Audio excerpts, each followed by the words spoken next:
Time is the one thing everyone has, but it never waits for anyone. What you do right now shapes everything: your future, your happiness, your success.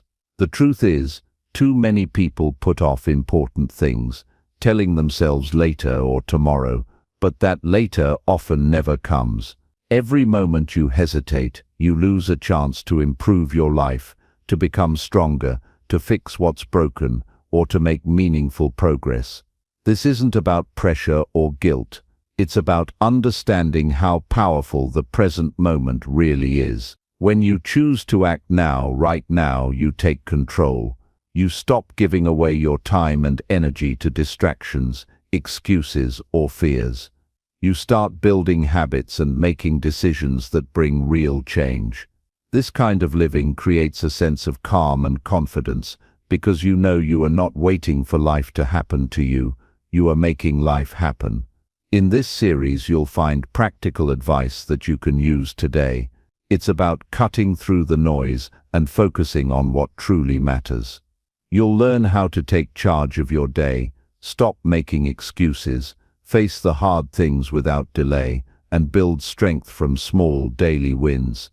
You'll see how honest communication can heal relationships, and why your health decisions cannot wait another minute. You'll discover the importance of setting clear boundaries and directing your energy wisely, so you're not exhausted by things that don't serve you. This journey isn't about perfection or quick fixes. It's about steady, meaningful growth.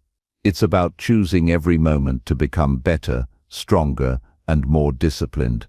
The power to change your life isn't somewhere out there.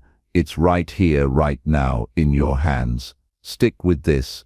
Give yourself permission to act without delay. The habits and choices you make today will shape the life you want to live tomorrow. This is your moment. Don't leave anything for later.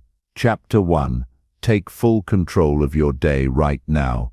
Every day begins with a decision, whether we realize it or not. From the moment we open our eyes, we are faced with a quiet choice: take control or give it away. Most people never truly grasp the weight of this choice. They wake up and drift into the day without direction, pulled by habit, circumstance, or other people's priorities. But those who live with purpose, those who grow, those who build meaningful lives, they begin their day with intention. They take full control, and that one action changes everything. Taking full control of your day is not about being busy, it's about being responsible. It's about owning your time, your choices, your energy, and your responses. It means refusing to let the day dictate who you are and what you do. It means deciding, clearly and deliberately, how you will live, regardless of what distractions, noise, or obstacles appear. The truth is, most people wait. They wait for motivation, they wait for clarity, they wait for the perfect moment. But that moment never comes. Life does not reward waiting, it rewards action, and when you delay action, you quietly give away the power that belongs to you. The person who doesn't take control of their day becomes controlled by everything else. The news, emails, complaints, moods, interruptions, temptations, and fears. And slowly, without realizing it, they become a passenger in their own life. Taking control begins the moment you wake up. Not after coffee, not after scrolling your phone, not when the urgency kicks in. It starts with a decision to be conscious. Your morning is not just a transition from sleep to activity. It is the foundation of your entire day. How you use that first hour sets the tone for everything that follows.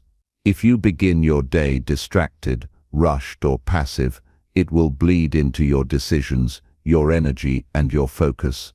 But if you begin with clarity, discipline, and self-respect, you become grounded, you become stable, you become someone who leads themselves. And leadership of the self is the most important form of leadership. You cannot expect your life to change if you do not change how you lead yourself through each day. You must become the kind of person who does not waste time, who does not tolerate laziness, Who does not allow emotions to take over when hard decisions must be made? This is not about being perfect. It is about being responsible. To take full control of your day, begin by understanding what control actually looks like. Control is not about force. It is about awareness. It means knowing where your time is going. It means recognizing when your attention drifts. It means seeing clearly when you are avoiding, hesitating, or reacting. Control is quiet. It is internal. It happens in the decisions you make when no one is watching. So how do you build this kind of control? First, you stop living on autopilot. That means no more starting your day with distractions. No more letting social media or notifications hijack your attention. No more waiting to feel like doing something. The first hour of your day must be yours. Before the world asks anything of you, you must take care of your mind. You must be the one to decide what matters, what your values are, what your priorities are, and how you will move through the next 24 hours with strength. It starts small. Wake up and sit in silence. Not to meditate for hours or chase some spiritual goal, just to breathe and see clearly. Ask yourself, what is the most important thing I need to do today? Not the easiest, not the most urgent, not the one that makes you feel comfortable, the most important. The task that moves your life forward. The one that demands your full presence and your full effort. Most people never ask this question. They drown in busyness, thinking that movement equals progress, but it doesn't. You can spend an entire day running around and still feel like nothing changed. That's because you didn't choose your actions with clarity. You let the day pull you instead of pulling it. The result is exhaustion without growth. Now, once you identify the most important thing, you do it. You start immediately. Not after you feel ready, not after cleaning the kitchen, not after one more episode. You begin, because beginning is the only way forward. The longer you delay, the heavier the task becomes in your mind. You build fear and resistance by waiting, but action clears fear. Movement breaks doubt. And every time you act in spite of hesitation, you strengthen your discipline. This is how power is built, not by grand gestures or overnight transformations, but by mastering the next hour. That is all. Master the next hour. Use it fully, own it completely, and then do it again. Throughout the day, the temptation to drift will return. Distractions will multiply. People will ask for your time. Your own mind will look for the easy way out.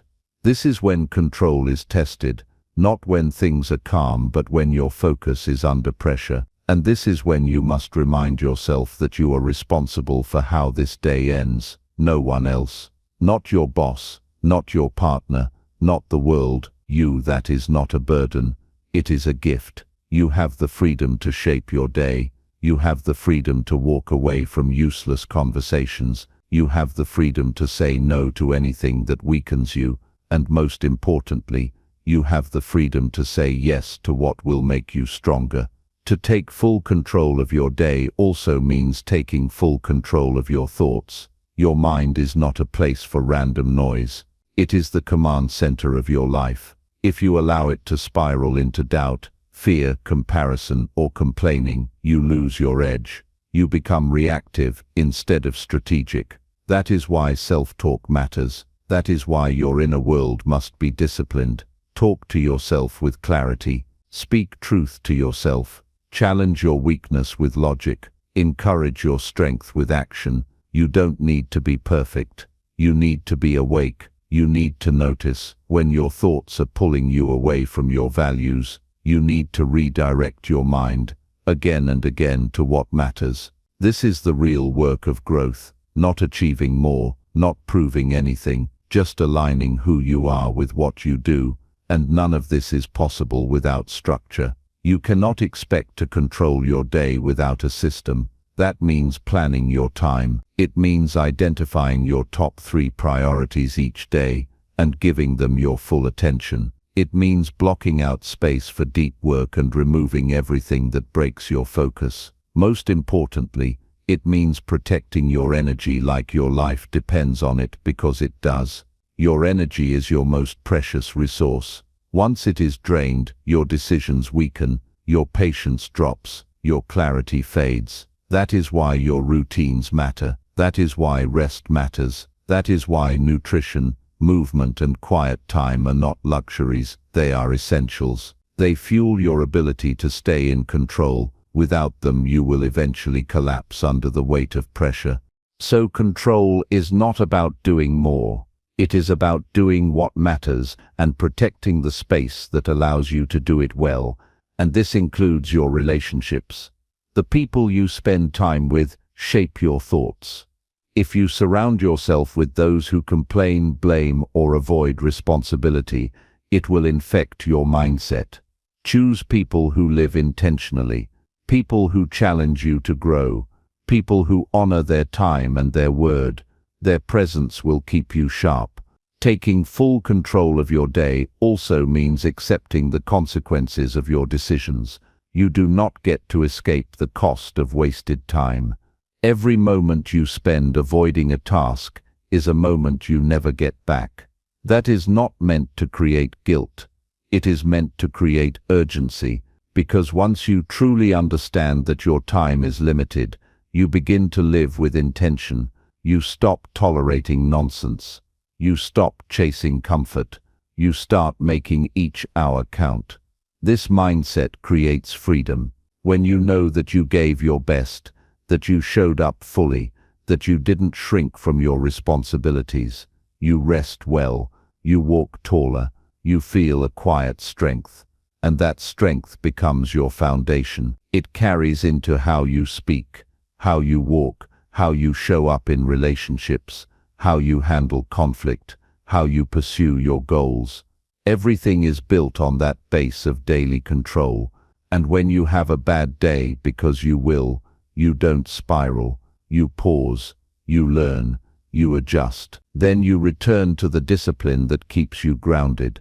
That is what separates those who grow from those who stall, the ability to reset, refocus, and reclaim control. No matter what happened yesterday, you are not here to be perfect.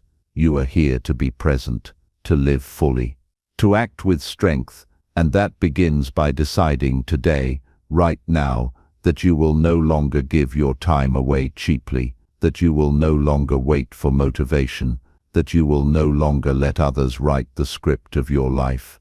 You must write it, you must choose it, and you must defend it. Taking full control of your day is not a one-time act. It is a lifelong habit. It is a form of self-respect. It is how you tell the world and yourself that you are serious about your life. So begin today. Wake up early, be deliberate, focus deeply, move with discipline, speak with honesty, rest with purpose. And when the day ends, look back and know that you led it well, because the way you live one day is the way you live your life. And when you take full control of today, you take full control of your future. Chapter 2. Eliminate every excuse that delays your progress. Progress doesn't disappear because of a lack of time. It disappears because of the reasons we keep giving ourselves to avoid doing what must be done. Excuses are not harmless thoughts. They are silent agreements we make with our limitations. And every time we listen to them, we give permission for mediocrity to lead. It doesn't matter how talented, intelligent, or capable you are. If excuses control your behavior, growth will never take root. The mind is always searching for the path of least resistance. It will try to convince you that you're too tired, too late, too overwhelmed, too uncertain. It will tell you that you're not ready, or that conditions need to be perfect before you start. And if you believe it, you delay the very things that would change your life. The hardest truth to accept is that no excuse, no matter how reasonable it sounds, can replace action. Results do not respond to feelings. They respond to effort. There's a subtle form of self-sabotage that disguises itself as logic. I'll do it when I'm more confident. I'm waiting until I'm less stressed. I'll try when I have more support. These sound like valid reasons, but they are not. They are delays.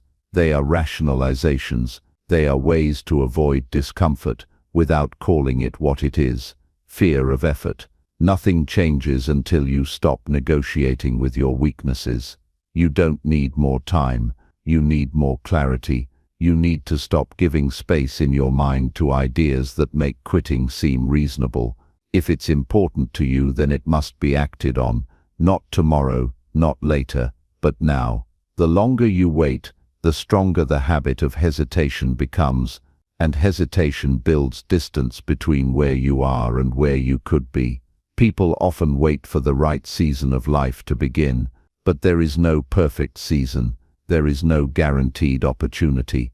There is only now, and the more excuses you make today, the more regret you create for tomorrow.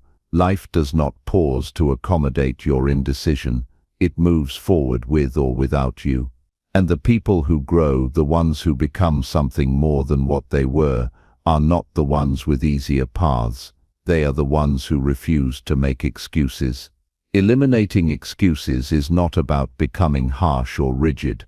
It's about becoming honest. It means calling yourself out when you're slipping. It means recognizing that the voice in your head that says, "You can't," is not a fact. It's a pattern, and patterns can be broken the moment you stop feeding them. When you stop saying, "I can't," and start asking, "How can I?" you shift from being a victim of your limitations to becoming the architect of your choices. You must train yourself to act, despite inconvenience, because real growth begins the moment it would be easier not to show up. That's when most people stop. But that's also where you can separate yourself. You make progress not by waiting for perfect motivation, but by showing up consistently, even when you don't feel like it.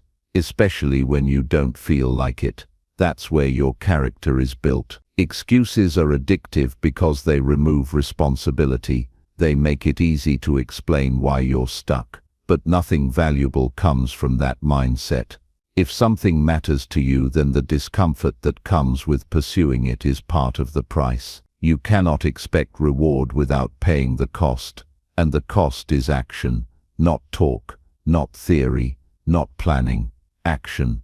The only way to prove your seriousness is to follow through. You must develop the discipline to move without needing permission from your feelings. Feelings change, but principles remain.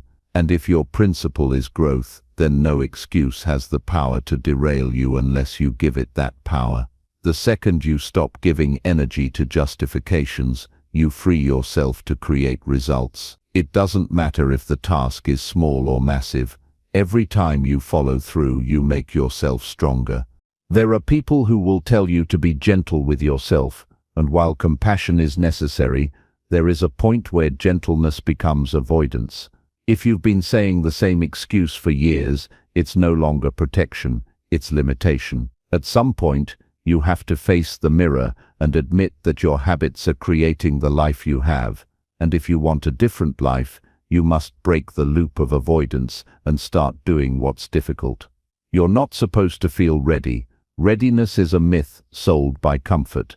You'll never feel like doing the hard thing. You'll rarely be in the mood to take the high road. But that's the difference between people who change and people who stay the same. Those who change don't wait for the feeling. They build the habit. They show up tired. They start unsure. They work through doubt. And on the other side of that effort is clarity, growth, and confidence. If you want more out of life, excuses can't live here anymore. Every time you give in to one, you take a step away from your future, and it's always easier to excuse a small delay. But those small delays stack up. They become weeks, then months, then years, and eventually you find yourself far from where you wanted to be, confused as to how it happened. It happened one excuse at a time. This is why eliminating excuses is not a motivational trick. It's a survival skill for anyone who wants to live a life of substance. You don't get to experience the satisfaction of achievement if you're constantly defending your comfort zone. The two cannot exist together. One has to die for the other to live. Either your excuses win or your potential wins. It's a fight that happens quietly, every day, inside your choices. You must become the kind of person who keeps commitments to themselves, not because it's easy, but because it's necessary. You must become the kind of person who doesn't justify why something didn't happen, but who makes sure it does. Not for applause, not for recognition, but because you refuse to let your life slip by under the weight of what could have been. Start small. Pick one thing you've been avoiding, one thing you keep saying you'll get to, and do it. Today, without discussion, without overthinking, and when your mind tries to offer you a way out, thank it for trying to protect you, and then move anyway. That's how change begins. One action, one decision, one refusal to give in to an old excuse. You are capable of far more than you've shown the world. But the only way the world will see it is if you stop hiding behind reasons and start producing results. You will be amazed at what's possible when you stop giving your energy to avoidance and start pouring it into execution. There is no perfect path, but there is a clear one, and it starts with the moment you stop giving power to your excuses. From that moment on, every step forward becomes a statement, not just of your potential, but of your commitment to living fully, without apology, without delay. Chapter 3. Face uncomfortable tasks the moment they appear. Most people postpone uncomfortable tasks because they believe discomfort is something to be avoided, not challenged. But that belief quietly destroys momentum. Growth isn't waiting behind the things you enjoy doing. It's hiding in the things you resist. Every time you push aside something difficult, you're telling yourself that your future can wait. And over time, those moments of hesitation become habits. You no longer delay one task, you begin delaying progress itself. And the only way to break that cycle is to stop turning away and start moving toward the very thing you're trying to avoid. The discomfort you fear is never as intense as the weight of knowing you didn't face it. That regret builds slowly and painfully. You start to distrust your own ability to follow through. You begin making smaller decisions, taking fewer risks, lowering your standards without realizing it. But the truth is, anything avoided gains power. What you don't face begins to control you. And the only way to reverse that process is through action, not later, but the moment it shows up. There is a small window when something uncomfortable first appears, and in that window you have a choice. Either you handle it and move forward, or you avoid it and carry it with you. Carrying it doesn't make it disappear. It just adds weight to your thoughts, clutters your attention, and drains your energy. One delay becomes two. Two becomes a pattern, and suddenly you're tired all the time, not because of what you did, but because of what you didn't. Most of the stress people feel doesn't come from action, it comes from avoidance. An unresolved conversation, a project that keeps getting pushed, a health decision left for next month. These things don't leave your mind just because you left them off your calendar. They stay in your system like an open tab you forgot to close. They pull on your focus even when you're trying to relax. You can't fully enjoy rest when the discomfort you avoided is still waiting to be handled. Facing uncomfortable tasks is not about punishment. It's about freedom. You free your mind from the constant noise of procrastination. You free your body from the anxiety of avoidance. You free your time by clearing away what would eventually return with more pressure. The fastest way to build clarity and confidence is to deal with the thing that makes you hesitate. You grow not just by what you do, but by what you refuse to run from. The mistake people make is waiting until they feel like it. But that moment rarely comes. You'll almost never feel ready to make the call, write the letter, fix the mess, or make the change. But readiness isn't the signal to act. Necessity is. If something is holding space in your mind, then it deserves space in your schedule. Now, you act not because you're comfortable, but because you're committed to not carrying the weight any longer. You can learn to face discomfort quickly by making it your default setting. Don't ask if you feel like it. Don't check if the mood is right. Don't look for signs. Treat the appearance of something uncomfortable as your invitation to act. The longer you hesitate, the more mental resistance grows. But if you respond instantly, that resistance never gets a chance to settle. You stop it before it shapes your behavior. You don't have to finish the entire task in one sitting, but you must start. You must send the first message, take the first step, make the first cut into the problem. Starting breaks the illusion that the task is bigger than you. It brings the problem down to size. What once seemed overwhelming becomes something you're actively handling. That shift builds momentum, and once momentum starts, the rest becomes manageable. You'll notice that people who move fast on discomforts are also the ones who carry the least emotional baggage. That's not a coincidence. They don't hold on to tension because they don't avoid what causes it. When something unpleasant shows up, they deal with it. They don't negotiate with it. They don't try to escape it. They face it, resolve it, and keep moving. That's how they stay light, clear, and focused. Handling things immediately isn't about perfection.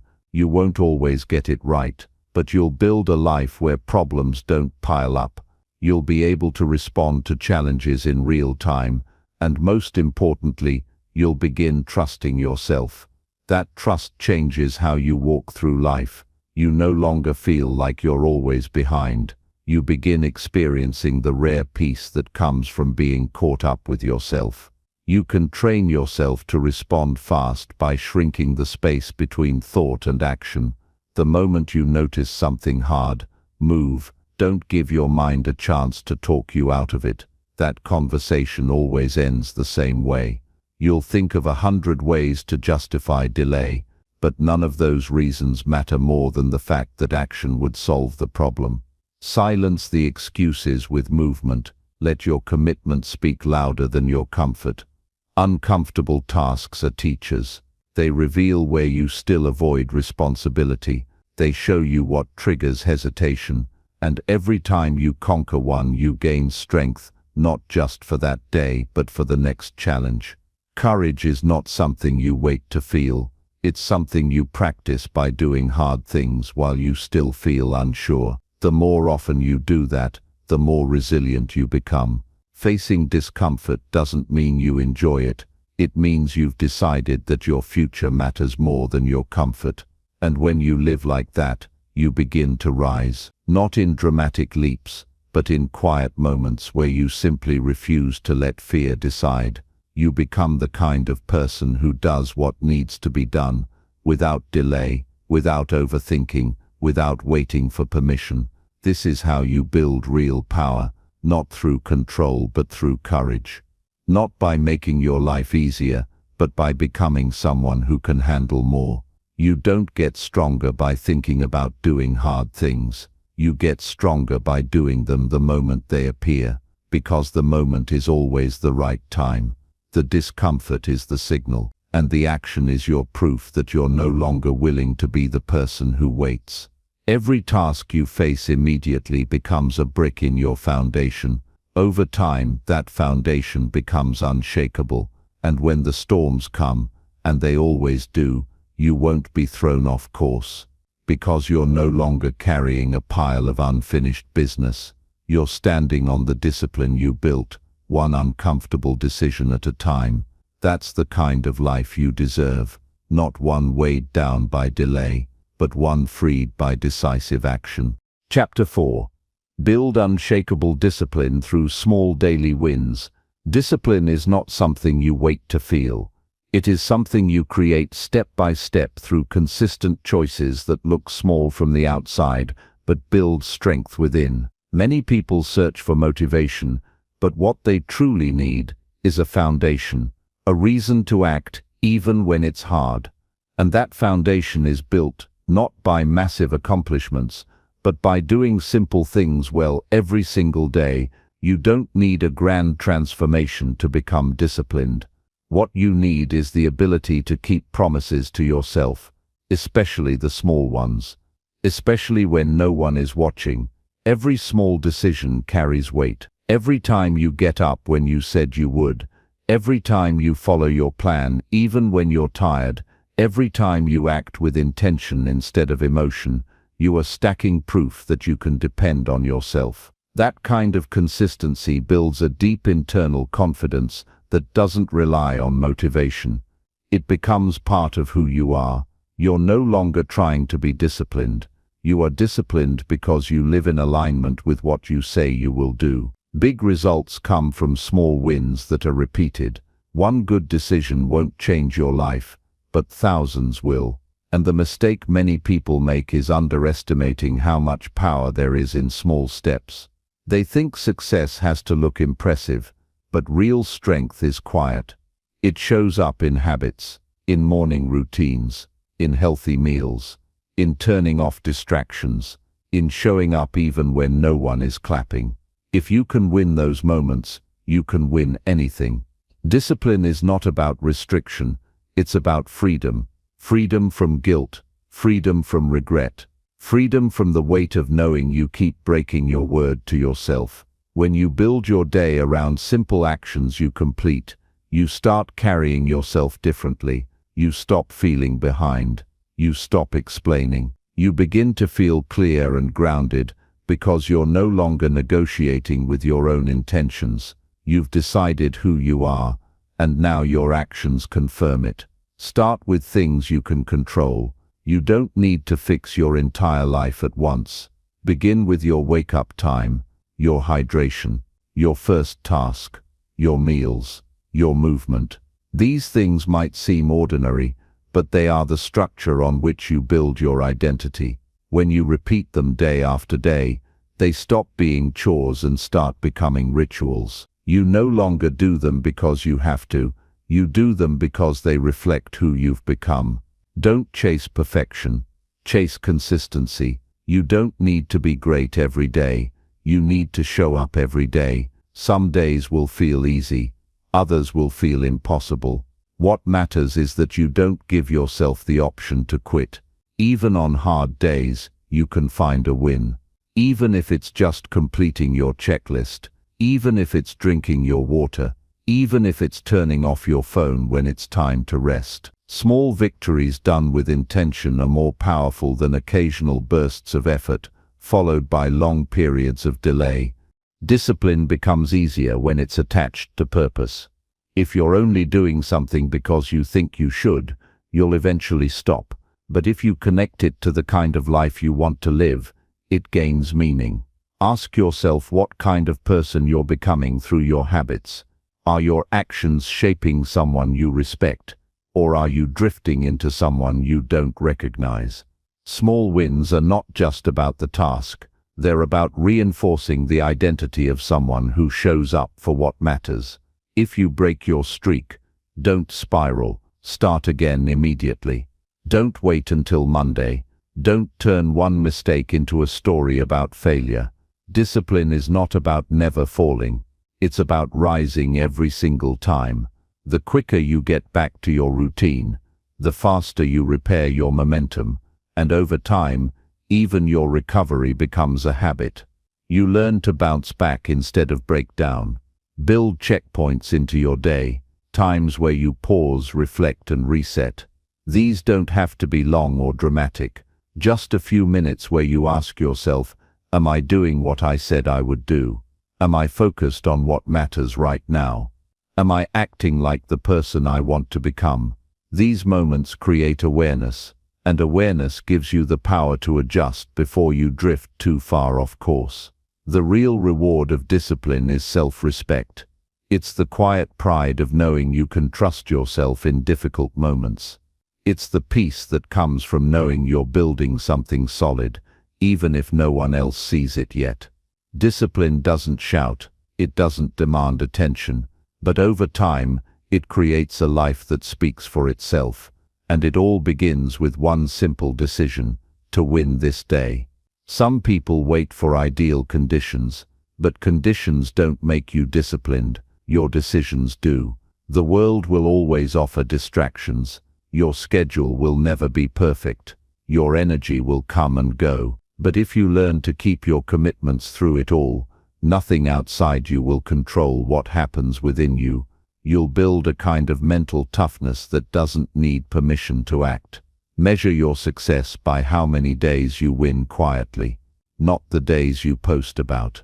Not the days that feel exciting, but the ones where you simply did what needed to be done.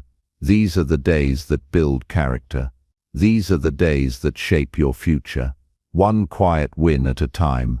Never underestimate what you can build in 1 year with consistent discipline. The compound effect of small daily wins will surprise you. A page a day becomes a book. A walk a day becomes a healthy body.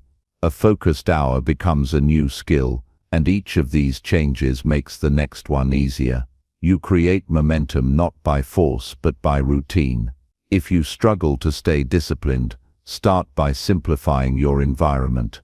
Remove temptations, set clear rules, keep your workspace clean. Design your surroundings to support your habits. Make the right choice the easy choice. Don't rely on willpower alone. Build systems that guide your actions even when motivation fades. Track your progress. Use a journal, use a calendar, use a checklist. Seeing your consistency builds a feedback loop. It reminds you that your actions matter, that you are creating change, and on days when your mind wants to quit, those small recorded wins will remind you of how far you've come. Keep your goals simple and clear. Don't overload your day with tasks. Choose a few key habits and repeat them relentlessly.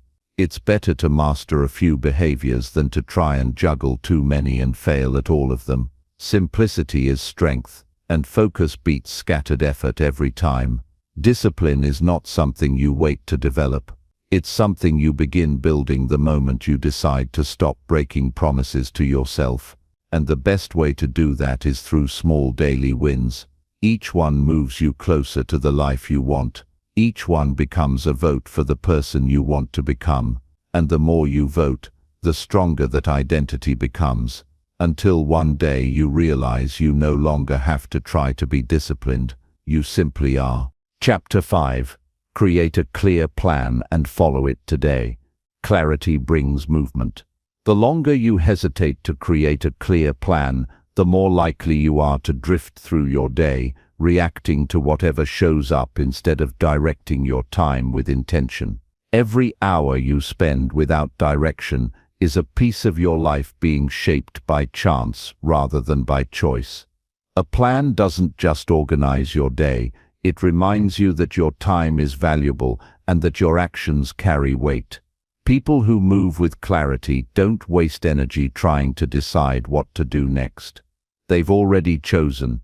They don't leave their priorities to be decided by emotion or circumstance. They've already set them. The mind will always look for the easiest path when there is no clear route to follow. That's why having a plan is not about rigidity. It's about structure. It's not about perfection. It's about purpose. When you create a clear plan and commit to following it today, you eliminate indecision. You give yourself fewer moments to bargain, procrastinate, or delay. You move forward with certainty because you already made the most important decision, what matters today and what doesn't. The mistake most people make is thinking they need more time when what they really need is more clarity. They wait for the right moment, the right mood, the right setup, but that moment rarely comes. Progress starts when you get clear about what matters now, not someday. If you wait to feel ready, you'll keep putting off what could change everything. A plan doesn't require motivation, it requires a decision, and the best way to honor your day is by filling it with intentional action instead of scattered motion. To build a clear plan, begin by identifying the few things that truly matter. Not everything is urgent. Not every task deserves your attention. The more you reduce the noise, the more effective you become. Select 3 key actions that, if completed today, would make your day meaningful. These are not just chores. These are progress points, things that pull your life forward. Write them down. Be specific. Ambiguity breeds avoidance. Clarity breeds movement. A clear target sharpens your focus and eliminates distraction. Once you've named your priorities, protect time for them. Don't hope to find time. Make time. Assign blocks in your schedule that are non-negotiable. This is not about filling every minute with activity. It's about choosing your actions in advance so that you don't fall victim to impulse. The stronger your boundaries around your plan, the more control you take back over your day. Guard your time like it matters, because it does. Break large tasks into small, manageable steps. A task that feels overwhelming often remains undone because it's too vague. When something isn't clearly defined, it's easier to avoid. Break it down until the first step is so small that it feels impossible to resist. Instead of start project, plan, open the document and outline 3 main ideas. Instead of get healthy, schedule cook 1 balanced meal. The smaller the first step, the faster you begin, and starting is often the only barrier between you and momentum.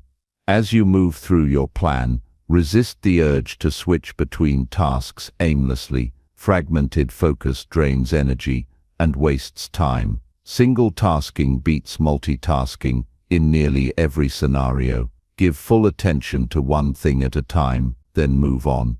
When your energy is spread across too many half-complete actions, nothing gets finished and frustration builds. Completion, even on small tasks, fuels motivation. It builds confidence. It reminds you that progress is possible and within reach. Track your progress in real time. Don't rely on memory to measure productivity. Use a notebook, a planner, or a digital tool to mark what you've completed. Visible progress strengthens commitment. It gives you proof that your effort is turning into results. Each task crossed off is not just a chore done, it's a step taken. And when you see those steps stacking, you start believing in your ability to finish what you start. Eliminate distractions before they arise. Don't assume you'll have the willpower to resist them when they appear. Design your environment so that your plan is easy to follow and hard to escape. Turn off notifications. Clear your workspace.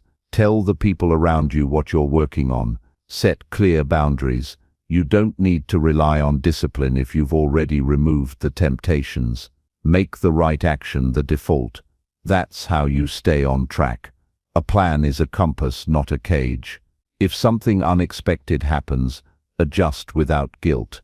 Flexibility is part of wisdom, but don't confuse flexibility with avoidance. You are not abandoning your priorities. You are responding thoughtfully while still staying grounded in purpose. The goal is not to control every second. The goal is to know where you're going so that even when life pulls you off course, you can realign quickly. At the end of the day, reflect. Ask yourself what worked, what felt clear, what felt chaotic, what moments drained you, what habits supported you. Self-review is not about criticism, it's about understanding. If you want your days to improve, you must study them. You must pay attention to the patterns. Awareness turns into insight. Insight turns into better planning, and better planning leads to better outcomes. Don't wait for tomorrow to begin planning. There is no strength in delay. Today is already in your hands. What you do with it is your choice. If your mind says, "I'll figure it out later," remind yourself later is an illusion. Clarity starts now. Action begins now. Direction is chosen now. The power to decide how you live today has already been handed to you. You simply need to use it. There is nothing stopping you from taking control of your time except the choice not to. A clear plan is not beyond your reach. It's not a gift that some people have and others don't. It's a tool you build every morning when you sit down, think with focus, and commit to doing what matters. The person who plans their day is not trying to control life. They are choosing to shape it with intention. That choice belongs to you. The difference between wasted time and a powerful day is one decision to act with clarity, not confusion, not impulse, not distraction, but clarity. And that clarity is born from planning, not once in a while but every day as a ritual of self-respect and self-mastery. This is how change begins, not in theory, not in imagination, but in real, practical steps written on a page, followed with discipline, and lived with purpose. Today is the opportunity, planning is the method, execution is the promise. Start now. Chapter 6. Speak honestly and fix broken relationships immediately. Most of the weight people carry in their lives isn't physical, it's emotional, and much of that emotional weight comes from unsaid words, unresolved conflicts, and fractured relationships that have been left hanging for far too long. The conversations you avoid are often the ones that could release the pressure in your chest. The longer you wait to speak honestly, the heavier it becomes to carry silence. Relationships, no matter how meaningful, will deteriorate without truth. Delaying honesty doesn't preserve peace. It only postpones discomfort. The more you hide what needs to be said, the more you distance yourself from the connection you truly want. Speaking honestly is not about confronting others with harsh words or cold truths. It's about showing up with clarity, calmness, and care. It's about saying what is real instead of pretending everything is fine. When you speak with sincerity, even the most uncomfortable conversations can create healing. You don't need to have perfect words, just true ones. What damages relationships most isn't disagreement, it's avoidance. People can handle a lot more truth than we give them credit for, especially when it's delivered with respect and humility. Unspoken resentment poisons connection. It grows in silence, then erupts when no one expects it. But when you speak honestly, even about small irritations or disappointments, you give the relationship space to breathe and evolve. The moment you voice what's been bothering you, the tension loses its grip. The moment you apologize for something left unacknowledged, the guilt begins to loosen. The moment you express how much someone still matters to you, the silence that's grown between you starts to shrink. You don't need the perfect setting or timing. What you need is the willingness to value the relationship more than your comfort. Waiting for the right moment often turns into waiting forever. If someone is on your heart, they deserve your honesty. If a misunderstanding continues to fester, it deserves resolution. People leave this world every day with words still trapped inside them, words of love, regret, forgiveness, or truth. And the people left behind often carry those unsaid words like anchors for the rest of their lives. Start by asking yourself who you're holding back from. Who have you distanced yourself from because it was easier than explaining how you feel? Who have you blamed without speaking it out loud? Who do you still care about, but pretend you don't? When you get honest with yourself first, you can begin to speak honestly to others. Don't underestimate the power of a single message, a simple phone call, or a quiet conversation. These small moments often repair years of silence. What seems hard to say becomes easier once the first words are spoken. Being the one to initiate doesn't make you weak, it makes you wise. Pride might keep you stuck in a cycle of waiting for the other person to make the first move, but time doesn't pause for ego. While you wait, life moves forward. Opportunities to reconnect fade. If you care about the relationship, act now. Extend the hand. Say the words. Apologize if you must. Forgive if you can. Speak plainly, without dramatics or blame. Say what's true for you, and listen for what's true for them. That's how you repair, not through winning or convincing, but through understanding. When you approach a broken relationship with honesty, expect some discomfort. Growth often begins in uneasy moments. Not every conversation will lead to full reconciliation, but every honest conversation leads to clarity. You may not rebuild every bridge, but at least you'll stop carrying the confusion of not knowing where you stand. Peace isn't always found in agreement. It's found in knowing you've done your part with integrity. If you've hurt someone, speak to it. Don't let shame stop you. A direct apology clears the air in ways that excuses never will. Saying, "I was wrong," doesn't lower your value. It raises your character. If someone has hurt you, don't bury the pain. Share it without accusation. Explain how it affected you. Most people don't realize the depth of their impact until it's explained with calm truth. Speaking up allows both people to see what was unseen. Sometimes honesty means accepting that a relationship needs to change or end. Holding on to something that no longer works out of fear, guilt, or habit is not kindness, it's denial. Speaking openly about the state of a relationship, even when it leads to a transition, honors the truth. It doesn't erase the good times or the love shared. It simply allows both people to step forward with honesty, rather than clinging to something that no longer fits. You are not responsible for how others receive your truth. You're responsible for expressing it with respect. Speak clearly. Don't exaggerate. Don't dramatize. Avoid the urge to attack or defend. Stick to what you feel, what you observed, what you need. Use words that invite dialogue, not words that create walls. This isn't about venting emotion. It's about bridging gaps. Keep your tone steady, your words simple, and your intentions clean. Relationships are fragile when truth is absent, but they are resilient when truth becomes the foundation. Even broken connections can find strength again when both people are willing to be vulnerable. Sometimes honesty reopens a door that's been shut for too long. Sometimes it helps two people understand each other in a way they never did before. And sometimes it offers the closure that both sides need to move forward with peace. The hardest part is starting, but what you avoid only grows in shadow. The moment you begin speaking honestly, even if your voice trembles, the fog starts to clear. You realize that most of what you feared wasn't about the other person. It was about your own resistance to discomfort. Growth always asks for courage. It asks you to step forward before you feel completely ready. It asks you to stop waiting for things to fix themselves and to take responsibility for creating connection. One truthful conversation at a time.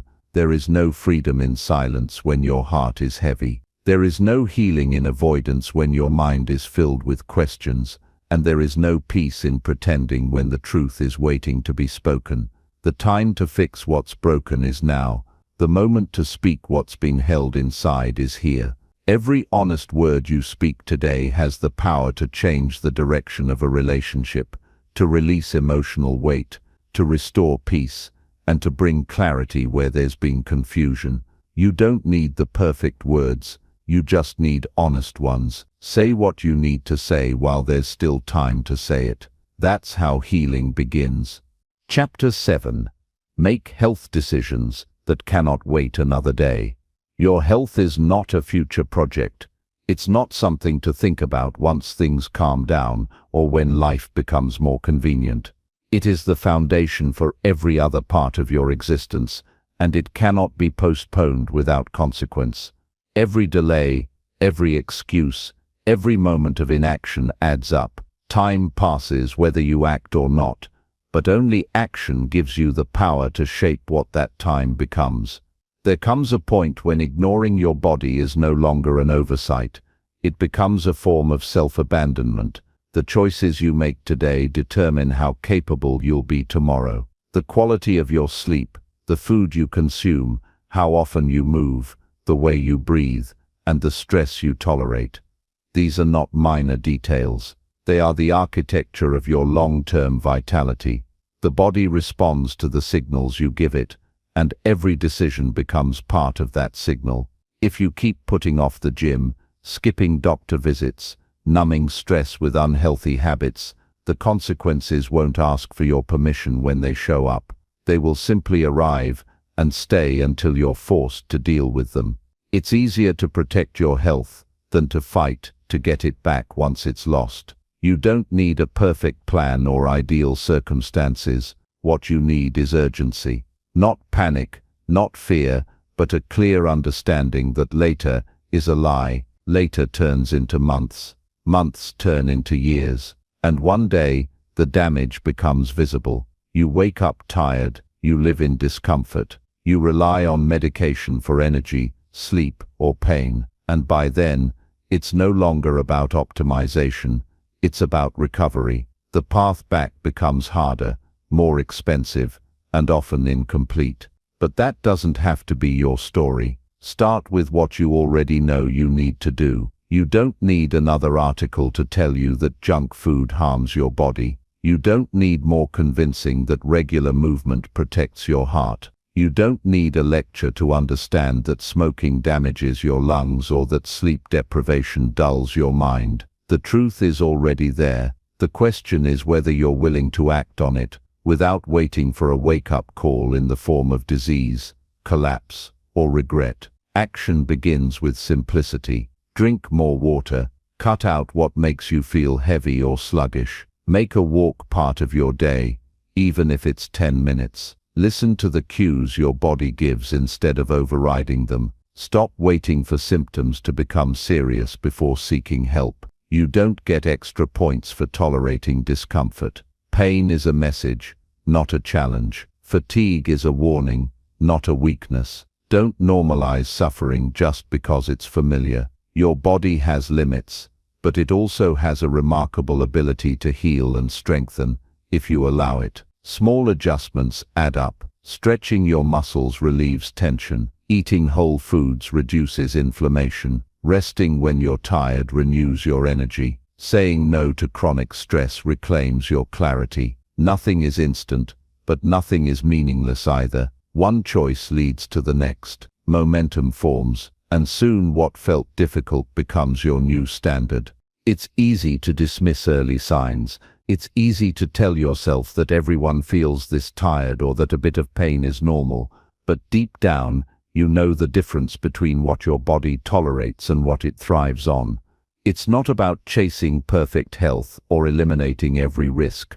It's about being aware, proactive, and responsible. It's about deciding that your life is valuable enough to care for today, not someday. There are people who would give anything for another chance at health. If you still have yours, treat it like the privilege it is. Waiting until something goes wrong is not a strategy. Prevention is wisdom. You don't wait for your car to break down before changing the oil. You don't wait for your house to flood before fixing the leak. Your body deserves the same respect. Get the checkup. Track the numbers. Understand what your blood pressure means, what your sleep quality tells you, what your stress is doing to your hormones. Knowledge empowers you to make meaningful changes before the damage is done. Mental health is part of this picture. Anxiety, depression, burnout. These are not signs of weakness. They are signals that something is out of balance. Speak to someone. Get help. Stop hiding behind busyness or pride. There is strength in admitting you're not okay and choosing to do something about it. Your mind affects your body, and your body affects your mind. Healing one supports the other. Prioritize both. There will never be a perfect time to overhaul your habits, but there is always time to take one step. And that step can be as small as replacing a soda with water, going to bed 30 minutes earlier, or cooking instead of ordering out. You don't have to change everything overnight, but you do need to break the pattern of postponement. Every time you say not today, you reinforce the habit of neglect. Every time you say today matters, you strengthen the habit of care. There is no guilt in starting late. There is only danger in not starting at all. The years ahead of you will either reward or punish the way you treat your body now. You don't need to be extreme. You need to be consistent. One walk a day does more for your future than 1 month of extreme dieting. Eating one healthy meal each day creates a bigger shift than overhauling your diet for a week and quitting. Don't chase transformations. Commit to habits. There is no luxury more powerful than feeling well, not looking fit, not hitting goals, just waking up without pain, moving without stiffness, breathing deeply, thinking clearly. That's wealth, that's power, that's freedom, and it's built choice by choice, not by waiting for the calendar to turn or life to slow down. You owe it to yourself to make those choices now. You owe it to the people who love you and depend on you. You owe it to the future version of yourself who will either thank you or suffer because of your decisions today. Choose the version that looks back with pride, not regret. The version that didn't wait. The version that made health a non-negotiable. There is nothing selfish about prioritizing your health. It allows you to serve, love, work and live fully. You cannot pour from an empty vessel. You cannot inspire others if you're running on fumes. Your presence, your energy, your clarity, all of it comes from how well you care for the vessel you live in. So act today, not next month, not when the stress fades, not after the holidays. Today, make the appointment. Say no to what drains you. Say yes to movement. Prepare the meal that nourishes you. Go outside. Breathe with intention. Sleep with consistency. And most of all, believe that you are worth the effort, because you are. Chapter 8. Set boundaries and stop wasting precious time now. To take control of your life, you must first take control of your time, and the only way to take control of your time is to decide what no longer deserves access to it. Most people don't lose their years to major disasters. They lose them slowly, quietly, and without realizing it. They lose them to people who interrupt their focus, to demands they didn't agree to conversations that drain them, to obligations that aren't aligned with their values. The tragedy isn't that time passes, it's that so much of it is given away without a second thought. When you say yes to something that isn't aligned with your priorities, you are silently saying no to something that is. That yes costs you energy, focus, peace, and sometimes even your health. People will ask for your time freely, as if you have an endless supply of it. They will expect access, opinions, favors, presence, and if you don't draw the line, you will spend your life doing things you don't want to do, for people who may not even appreciate it, while the things that matter most to you slowly fade into the background. Boundaries are not walls, they are doors. They do not keep the world out, they let the right things in. And when you set them, you are not being rude, cold or distant. You are being clear. You are choosing to stop bleeding energy in all directions. You are choosing to protect what gives you life, instead of constantly giving yourself away. The moment you decide to value your time, you stop offering it cheaply. This requires courage. Saying no feels uncomfortable at first. You worry about disappointing others. You worry about being misunderstood. But the cost of pleasing everyone is that you eventually disappear in the process. Your life becomes a series of reactive moments. You respond to every call. You attend every event. You answer every message. You show up for every request. But where are you in all of this? When do you get to live your own life, not just manage everyone else's? Time is the most limited resource you have. Unlike money, you can't earn more of it. Unlike possessions, you can't replace it. Every minute that passes is a minute you will never get back, and the only way to live with purpose is to become fiercely protective of how those minutes are spent. That means getting comfortable with silence. It means being okay with missing out. It means letting go of the need to explain yourself to people who won't understand your boundaries anyway. Start with the simple truth. You don't owe everyone your time. You don't have to attend every event. You don't have to respond instantly to every message. You don't have to be available every time someone demands your attention.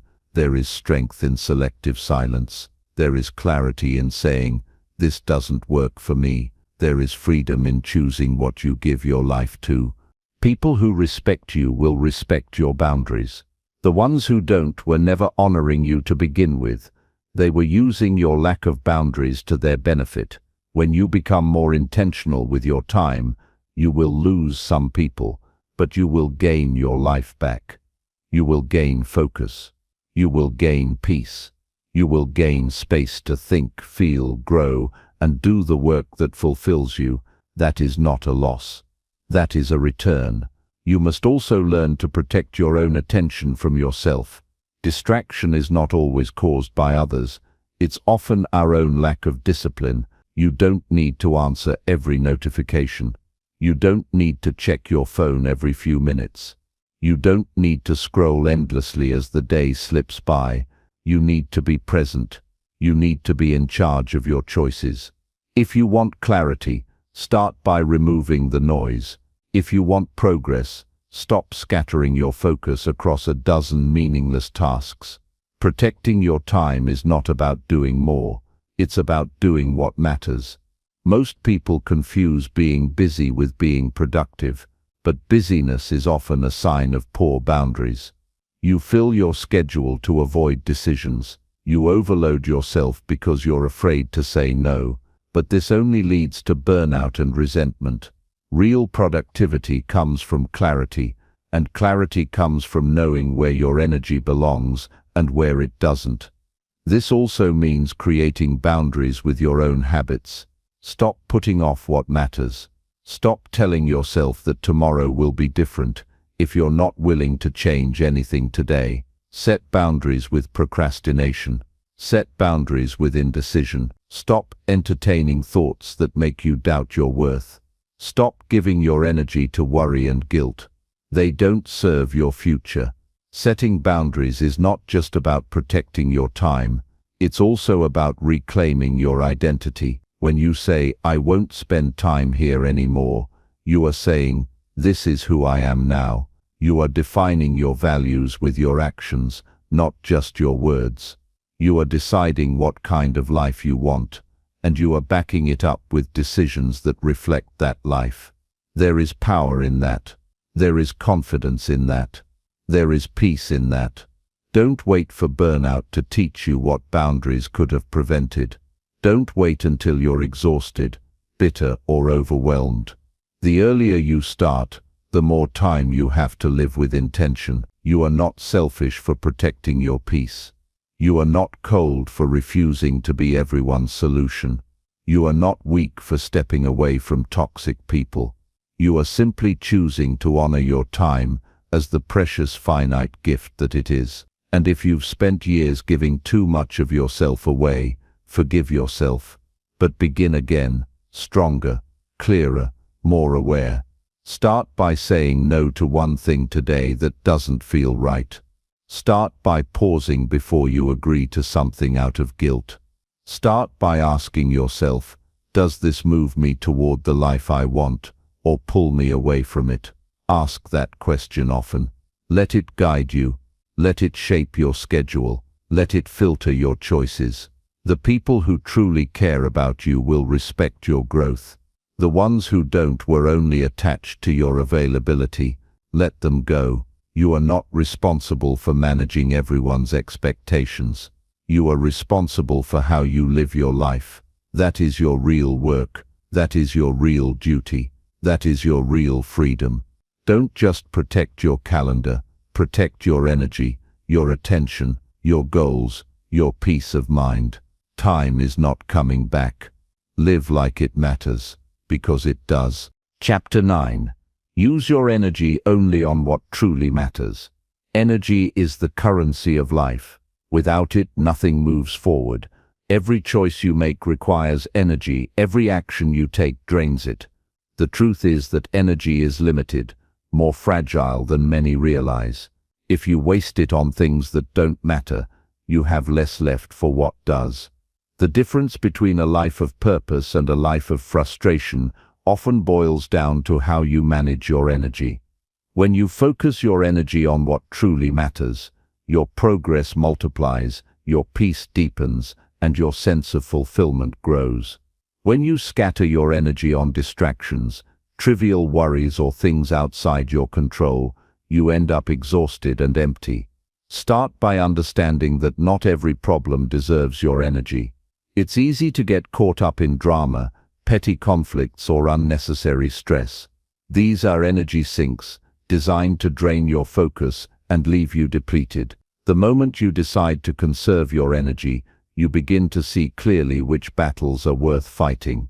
Letting go of the urge to control every situation or fix every issue frees you to direct your strength toward what really moves you forward. This doesn't mean you become indifferent or careless. It means you become selective and intentional. One of the biggest mistakes people make is confusing urgency with importance. The world is full of urgent demands screaming for attention, but offering little value. Answering every call or reacting to every notification keeps you trapped in a cycle of exhaustion.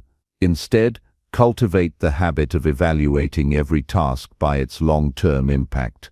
Ask yourself, will this matter in a week, a month, a year?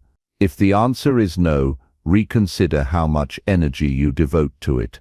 Your energy is too precious to waste on fleeting distractions. Another crucial aspect is recognizing where your energy naturally flows and why. Some tasks drain you because they conflict with your values or strengths. Others drain you because they come from external pressure rather than internal desire.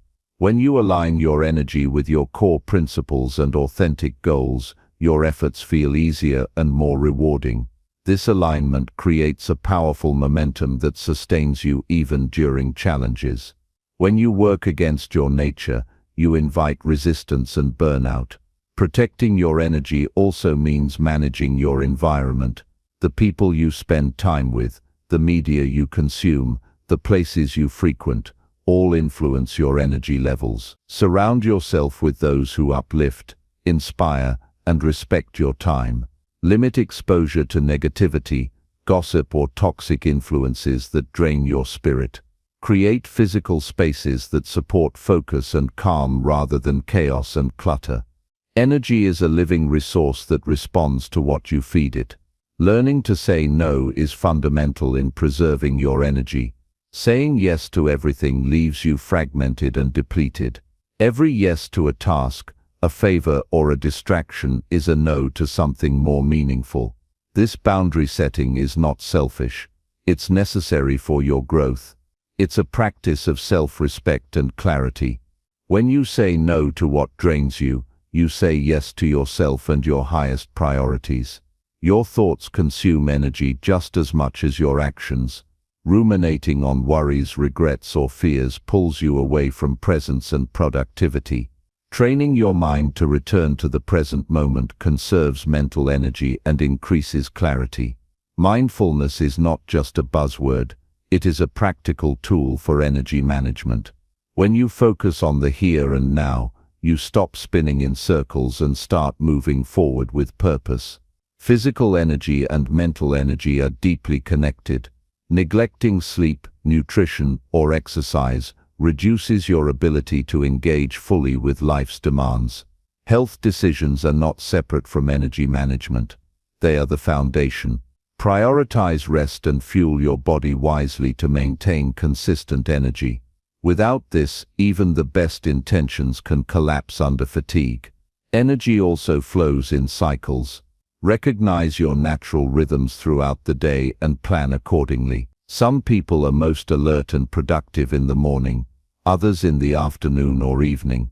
Working against your natural energy peaks leads to frustration and wasted effort. Aligning tasks with your body's clock makes your work feel smoother and more effective. Rest when your body signals it, work when you feel sharpest. Investing energy into growth is vital. Growth stretches your limits but also replenishes energy by building confidence and capability. Avoid the trap of constant survival mode where you only react to emergencies. Instead, dedicate energy to learning, reflection, and skill development. This kind of energy use pays dividends over time, creating a positive cycle of progress and motivation. Your emotions consume energy as well. Carrying anger, resentment, or anxiety creates internal friction that drains you silently.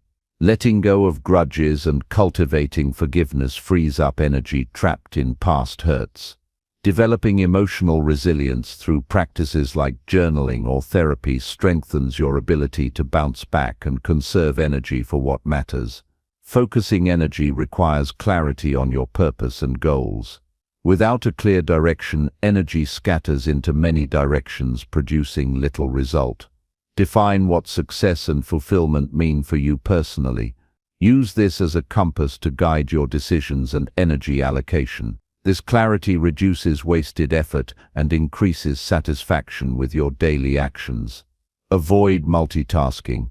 Shifting between tasks fractures your attention and drains more energy than sustained focus on one task. Practice deep work by committing to one task at a time and fully engaging with it. This approach improves both efficiency and energy conservation. Completing tasks completely provides a sense of accomplishment that fuels further energy. Energy management also requires honest self-assessment. Notice when your energy feels low and identify the causes. Are you overwhelmed, distracted, or drained by negative influences? Being aware allows you to adjust before burnout happens. Regularly pause to check in with yourself and make necessary changes. Prevention is more effective than recovery. Seek simplicity. Complexity often multiplies energy drain. Simplify your commitments, environment, and decisions where possible. Minimalism in your schedule and possessions creates space and reduces mental clutter. Energy spent on simplifying creates long-term returns in focus and peace. Energy is amplified through connection. Investing energy in meaningful relationships nurtures your well-being. Avoid superficial interactions that leave you feeling empty. Prioritize time with people who recharge you emotionally and intellectually. These relationships become a source of strength rather than depletion. Finally, recognize that energy is not infinite but renewable. Taking breaks, resting deeply, and engaging in activities you love recharge your energy reserves. Respecting your limits is not weakness, it is wisdom. Balance action with recovery to maintain a sustainable energy flow. Using your energy only on what truly matters is not about doing less, it's about doing right. It's about bringing your full self to the activities that align with your values and aspirations. It's about protecting your focus, honoring your limits, and investing in what moves you toward a meaningful life. When you master this, your days become more productive, your goals more achievable, and your life richer in satisfaction. This is a daily practice that requires discipline and self-awareness. It requires courage to say no, clarity to choose wisely, and strength to maintain boundaries. But the rewards are immense. Your energy is your power. Guard it fiercely. Use it wisely. Live with intention. Chapter 10. Choose to grow stronger with every single moment. Growth is not a distant goal but a continuous choice made in every passing moment. Life presents countless opportunities to become stronger, wiser, and more resilient, but none of these come without effort or intention. The true power lies in choosing growth consistently, especially when it feels difficult, inconvenient, or uncomfortable. Growth demands a mindset that refuses to settle for complacency, one that embraces challenges as stepping stones rather than obstacles. Every moment is a chance to deepen self-awareness, expand your capabilities, and strengthen your character. Choosing to grow stronger starts with recognizing that growth is an active process. It is not something that happens passively or magically. It requires a conscious decision to push beyond comfort zones, to face uncertainty with courage, and to persist despite setbacks. Life will always test your resolve, presenting moments that invite you to either shrink back or rise up. The difference is in how you respond. To grow stronger, you must welcome these tests as necessary parts of your journey, rather than threats to your peace. This shift in perspective transforms struggle into progress. Strength grows in the small decisions made each day.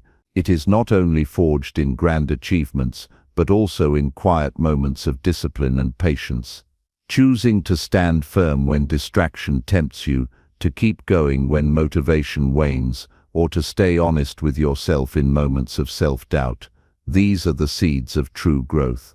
Each choice builds momentum, and over time, these seemingly minor acts compound into a foundation of resilience.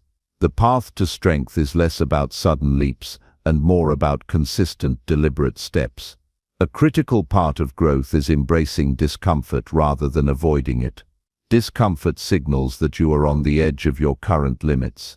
It is in those moments that growth occurs if you lean into the feeling rather than recoil from it. Resistance is natural, but resisting resistance only prolongs stagnation. Learning to endure discomfort while remaining focused on your goals is what builds mental toughness and emotional resilience. It's important to remember that discomfort is temporary, but the benefits of pushing through are lasting. Growth also requires a willingness to learn from every experience, including failure. Failure is often viewed negatively, but it is one of the most potent teachers if you allow it to be. Every setback contains valuable lessons about what works, what doesn't, and where you can improve. Choosing growth means refusing to let failure define you or stop you. Instead, use failure as feedback and fuel for your development. When you extract wisdom from mistakes, you become stronger and more prepared for future challenges. To choose growth, you must cultivate self-awareness. This means observing your thoughts, emotions and behaviors without judgment, so you can identify patterns that either support or hinder your progress. Awareness allows you to catch yourself when you slip into old habits or negative mindsets. It enables you to make intentional changes rather than reacting unconsciously. This daily practice of self-reflection sharpens your ability to direct your energy toward growth rather than distraction. Another essential aspect is surrounding yourself with influences that promote growth. This includes the people you interact with, the information you consume, and the environments you inhabit.